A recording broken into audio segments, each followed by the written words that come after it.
I think I've discovered the secret sauce in Football Manager. And it's not really going to shock you. All you need to be successful is wing-backs with high crossing and decent passing, and then just an absolute giant in the middle. Farrington Carr has come to our club having been disposed of by Tottenham. They didn't see a future for him.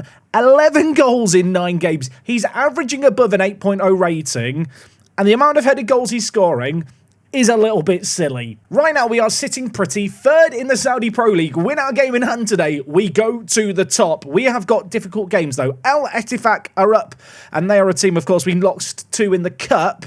I want revenge against them. But before all of that, the very small matter of Al-Taawoun, a team that have been criminally underperforming in recent years, but with a media prediction of 5th, a league position of 6th, they're looking pretty good this year. It's the Journey Manager. It's episode number 8 with Al-Aroba. Let's run the intro and get straight into things.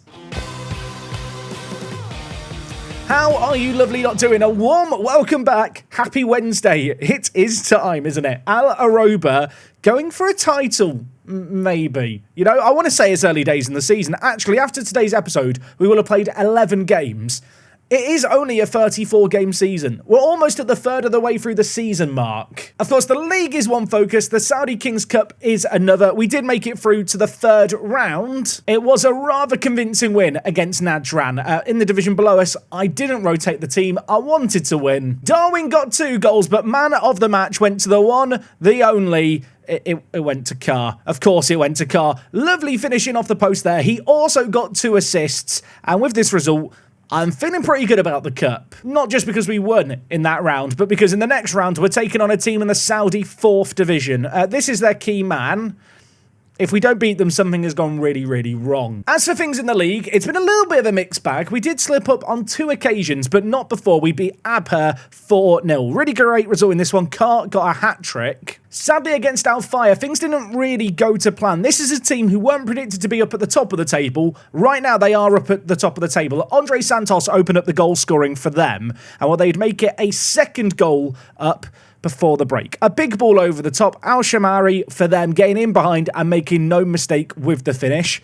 I thought there was a sniff of a comeback, if I'm being honest, when we got back a goal just on the stroke of the hour mark. Nice build-up play. Jimmy brought in the wide area, played it through to Carr, who tucked it away. But our hopes of a comeback were kind of extinguished immediately because not 3 minutes after we got back into the game and cut the deficit to 1, it was back to a 2-goal game. Caught on the counter, Trent not tracking back. Where have you heard that before? And sadly, despite us getting a late-ish goal and having 25 minutes to maybe go on and get another to go all level, we couldn't manage it. Mark, not with the first goal he scored this year. I mean, so far he's actually got 4 goals in 8 games. Only 2 of the goals have come from the penalty spot as well. I mean, that is half of them. That's not the point. Someone did ask on yesterday's video, and I replied to them in the comments, but just for people wondering, how good is Mark? His current ability is currently 127. For context, that's kind of middle of the pack championship level. Obviously, he is going to get a Premier League winners medal. We'll worry about how we're going to facilitate him in a Premier League team down the line. Not a concern immediately. Anyway, we managed to beat Al Hazem 3-1. That was a great result, but against Damak at home, a 1-1 draw in a game which, frankly, we dominated. Carr got the early goal, got man of the match, did not matter. We couldn't get a 2nd goal when we needed it. From there, though, into the month of October, we've marched. Of course, we won in the Cup against Najran, and elsewhere, some really nice results. A 3-1 win against Al Riyadh was good. Hadja, we managed to beat 4-1. They were promoted with us last year. Perhaps the pick of the bunch against Al Fateh, a 5-2 away win. Yeah, this was a really, really good result. Nice variety on the goal scorers as well. Al Fateh, one of the better established teams. To beat them convincingly was really, really good. I mean, just looking at the team performances for the year, not really a surprise that Carr is leading the way in terms of average ratings for players that have played a lot. Trawali obviously had an amazing performance in that very first game of the year. He's continued to play really well. Of course, last year, we kind of played him in a wide, inverted winger role. This year, he's taken on a lot more of a conventional winger role, and it probably suits his skill set better.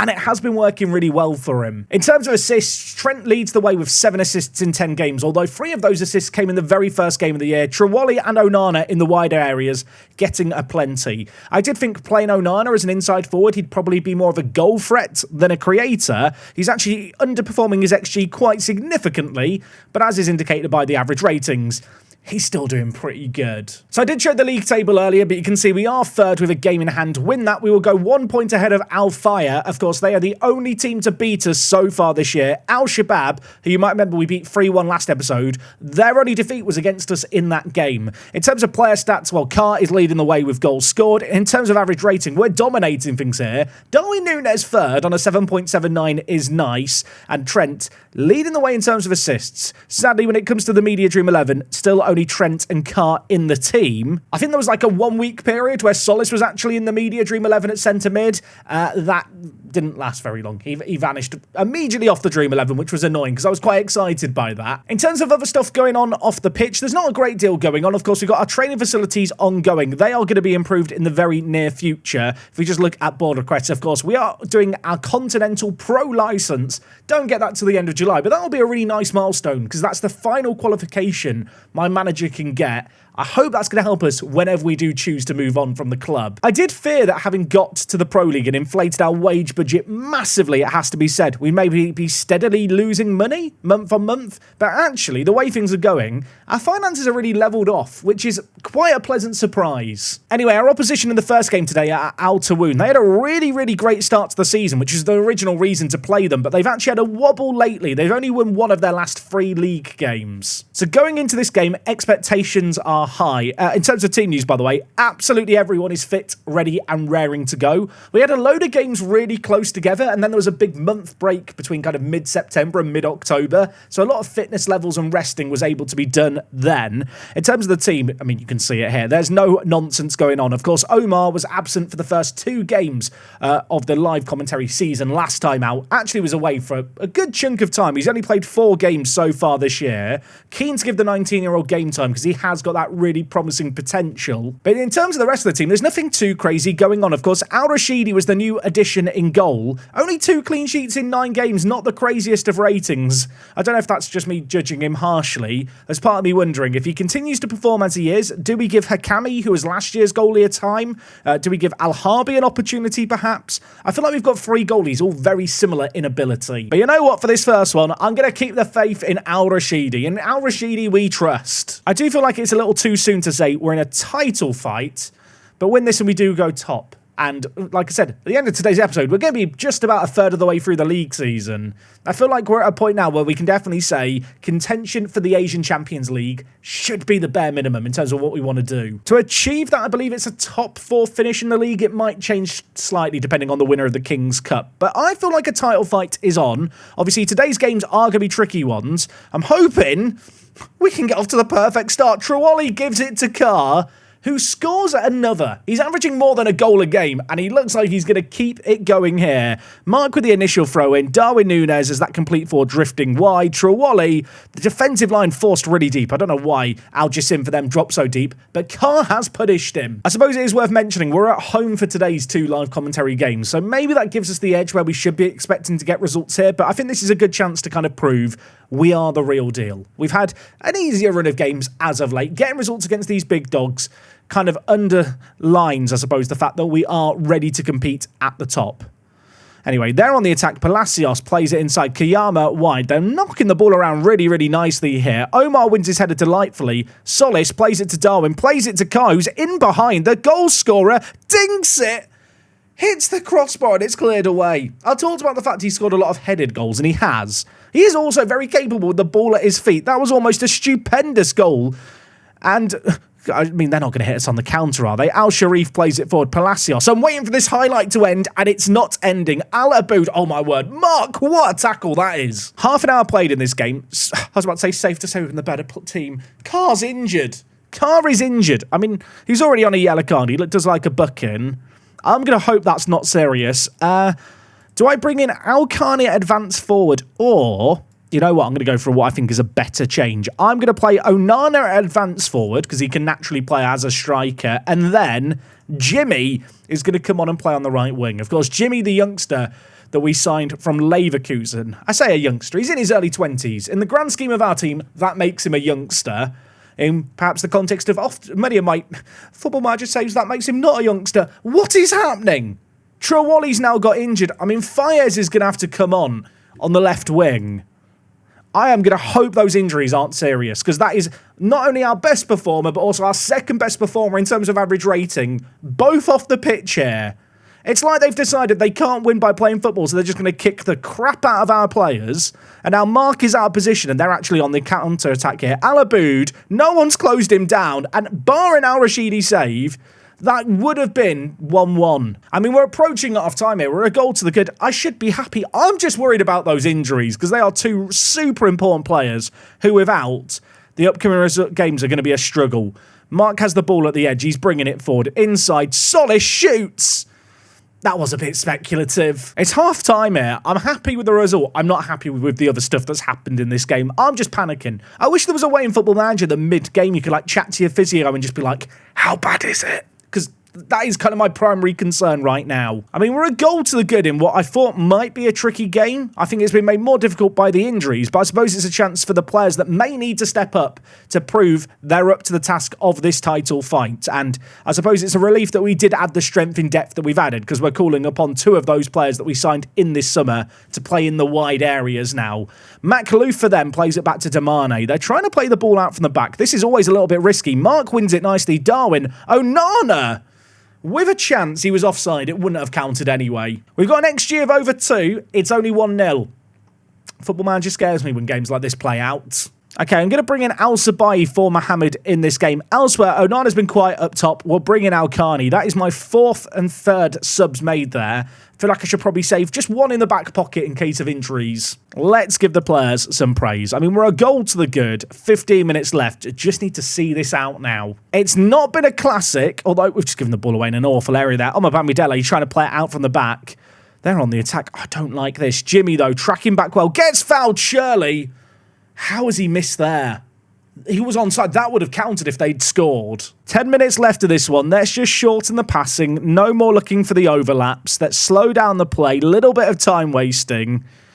And we'll go to positive mentality. I just want us to hold the ball for this last 5 minutes and really get this result over the line. It's not been pretty. It's not been convincing. But these are the kind of results you need if you want to compete at the top.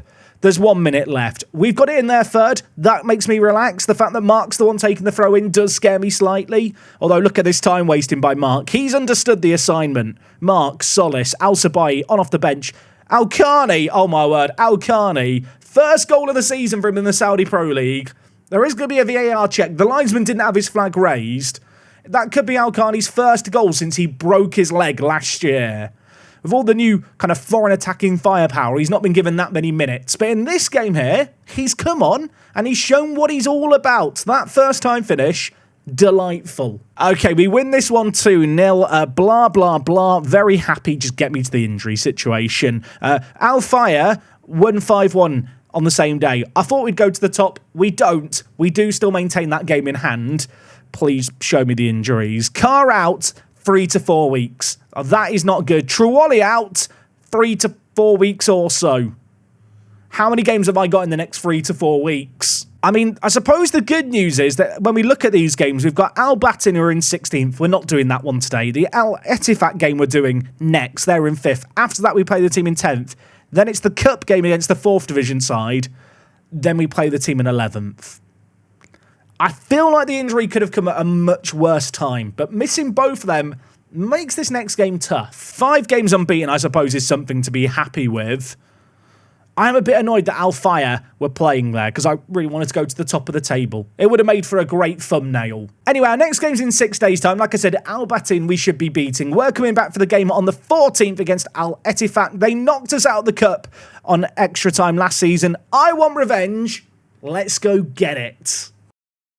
I'm going to fully admit, this doesn't look good. Taking on a team that we should be beating convincingly, and we didn't beat them. I thought we were going to steal the win, though. He scored in the 72nd minute. A matter of minutes later, they got a goal back. Like, we should be winning this game. This is only the 3rd time we've dropped points all year. I didn't even do this game in the video because I thought it was going to be straightforward. It was anything but. I did rotate the team a little bit as well. I will say, when you look at the stats, I think we were unlucky. And you know what as well? Injuries were a factor. And I know what you're thinking. Well, Jack, yeah, there was Truwali out. There was Carr out. There's more out now. At what point does it become an injury crisis? Because Jimmy, who would have been one of the backup wingers, he got injured ahead of the game and is out for 2 to 5 weeks. Darwin Núñez also got injured. Admittedly, this was after the draw. He's out for 2 to 4 weeks as well. And in fact, we have, 5 strikers in our ranks? 6 strikers in our ranks. There's only actually 2 fit at the moment because Al-Khani, as you can see here, got injured as well. Granted, he can play 75 minutes of the second game today. But I suppose when you sort players by ability, it's evident we're missing a few rather important players in the final third. I've not really openly admitted this anywhere. There is one area of the team where I feel like we lack depth, and it's the wide attacking mid area if we get injuries. Of our 6 wide midfielder options, 3 are injured at the moment. It's really not ideal. But you know what? In spite of drawing that game, Al Fire actually lost as well. So all is not lost. If we win our game in hand today, we will still go top. But it is going to be difficult. Al-Ettifaq will feel like if they don't win this game down in 5th, they might be in a world of trouble. Their goal difference suggests, though, they're not going to be simple to beat today. Now, in terms of the team for today's game, because of all the injuries, Al-Khani and Al-Taawoun, last year's strikers, 2 players who have not really played much this year, they are going to have to be my front 2 today, with Onana on the right and Fires on the left. Fires coming in with all his pace, normally a super sub option. Today, he is going to be starting. Onana, of all our foreign players in the final third, the only one available for today's game. It's a bit of a shame the injuries aren't more spread out, because actually, at the back, we're at full strength with the back 7, but the injuries in the final third make me think goals might be hard to come by against Al-Ettifaq, even if we are playing them at home. Okay, no Darwin, no Carr, no Trawali. Hopefully, no problem. This is going to be tough, isn't it? I guess it's a chance for the Saudi players that are normally the backups to show they can be the stars of the show. I am really scared that we get more injuries in the final third, having obviously eked out a result before and then drawing midweek. Confidence isn't high in the team today, although I will say with 17 minutes played, we've had more possession, way more shots as well. We actually found ourselves with possession as well here. Fayez bringing it forward, dispossessed though in the middle. Al-Salayem for them, the right midfielder, lays it inside. They're playing a 4-4-2, so this is going to be really a matchup of person on person between our system and theirs. Al-Aid stepping out with it. Al-Khani with his knock tries to play it forward, not the best of balls. And now it's Veliz bringing the ball into a dangerous area. They're making their way into our third. We're remaining defensively compact. They're playing a high defensive line as well. Counter-attack and big direct balls might be a way through in this game as Al-Aid steps up with it. We've been chasing shadows for what feels like a minute or 2 at this point. They are making us run hard. Solis has kind of won it back once and then twice, and now we're looking to break. He plays it wide to Onana. Trent on the overlap. A ball of quality perhaps needed. He gives it to Onana. Players in the middle. Al-Khani scored last game. He's grabbed the opening one here. I do feel like it's easy to forget how pivotal Al-Khani was in the first half of last year before he broke his leg. He proved himself a capable goal scorer, and he's proving that right now, in this episode, he can do it in the Pro League as well. They are yet to have a shot on target. They have started to get more and more of the possession, but they're just doing nothing with it, which is absolutely fine by me. They've had the ball a lot around the back, judged on the average position as well. We might have a chance here. Solis, edge of the box, throw in on the near side, switching it to the far side. Trent with loads of space. Onana's in the middle, and Onana scores. He got the assist for the first one with Trent passing it to him. He's now got a goal of his own with Trent passing it to him. Solis's ball here, by the way, was really, really nice. Great vision to flick it over. And from there, Trent laying it across. Onana tucking it into the bottom corner. If we get another goal, I start to actually get confident. I was really nervous going into this game. We've looked great so far. Trent with the free kick forces a save out the keeper. 2 minutes left of the half. A goal for either team here would vastly change the complexion of either manager's team talk. The ball is lumped forward. Al-Khani under it. Didn't challenge, but Al-Taawoun picks up the loose ball, and now it's Onana, who's been tremendous out on this far side. Laying it inside. Al-Khani scores. The flag's raised on the far side. I think he is off. VAR is going to check this one, and it's not going to count. Okay, you know what? 2 goals up in this game. Pretty happy with how we've done in this one. Defensively, we've not really been tested yet. We've really limited their opportunities. I suppose I made a lot of the fact that in the final third we're weakened, but actually at the back, we are still pretty much at full strength. Granted, at 2 goals, this doesn't feel done yet. If we'd scored that one there, I would have felt a lot more comfortable. I was told Al-Khani should only play, well, limited minutes in this game. The issue I've got is I've not really got a load of attacking, striking options. I think the best way to take Al-Khani off is to move Onana up front, Fayez onto the right-hand side where he can cut in on his stronger foot, and then we play Al-Sabai out on the left. I don't love it, but that is the best way I can get Al-Khani off the pitch. I'm wondering if I want to make changes when it comes to the bench. I mean, Mohamed's a little bit tired. You know what? Let's give Al-Amri minutes. The 20-year-old has loads of potential. I've been giving him cameos on off the bench. He can have a slightly longer one in this game. I will be honest, a result like this one with a significantly weakened attack would really give me a big question mark over what the hell happened midweek against the lower league team. Obviously, I brought in players like Alchemist and did rotate things slightly, but I did really feel like we had the beating of them. And, well, I'm hoping at the end of the year, those 2 points dropped won't live to be a massive, massive regret that we have. We do have some defending to do here. What's just happened? Why is he run off with the... Solis, are you okay, mate? Was that Solis who gave the back pass? He ran away in shame. Did you see that? What happened here? Solis, by the way, tracking back really, really nicely. Won the ball. And match fixing question mark. Look how he runs away. He's had enough. He's running for the bench. Take me off, Gaffer. Maybe I should take him off. There's 14 minutes left. There's a kickoff highlight. If they get another goal now, I'm going to be absolutely fuming. Solis to Fayez, who I moved out wide and has now picked up a knock. I don't have anyone to bring on for him. Fayez with the ball just loses out immediately. Talis Magno, Al-Aid, surely Veliz is offside. He's missed the target. It wouldn't have counted anyway. Okay, Fayez's injury, I think, is actually quite bad. So I'm going to try and shuffle things around a little bit here just to revert to kind of a more familiar shape. We'll bring in Sergeant Bash at centre attacking mid. Al-Atabi, play as an advance forward. Al-Sabai, move back to winger on support. And at least this way I can get the injured player off the pitch before his injury gets any worse. 10 minutes left. We are still a goal to the good. If they were to score another, it would feel so cruel on the balance of play. There's 3 minutes remaining plus any additional time. 5 minutes. I'm happy to see this come and go, please. 3 minutes left of it. We're holding on. And this, my friends, is revenge for being knocked out the cup. It finishes here 2-1. Onana picking up man of the match. Bit of a shame we couldn't keep a clean sheet, and the fact that the goal we conceded was completely self-inflicted. With that result there, we go top. Al-Shabaab, who you might remember we eked out that 3-2 win against, they're only 2 points behind us. As for Al-Ettifaq, they are 8 points behind us. The team predicted to win the league, missing out on some big points today. Fayez is only out for a few days. That is a relief. I mean, look at the injuries listed here. It's actually wild. 9 out of our 25 registered players out at the moment. It's kind of ironic, isn't it? I already bigged up today as 2 testing games at the top of the table. We managed to win the 2 difficult games and draw the easy one. But I suppose that is Football Manager in a nutshell. Now, currently, Al-Fire look like they are going to be our big rival. Al-Rayed, who we take on in a couple of games' time, are good. I'm not going to worry about that game. In terms of when we take on the big guns...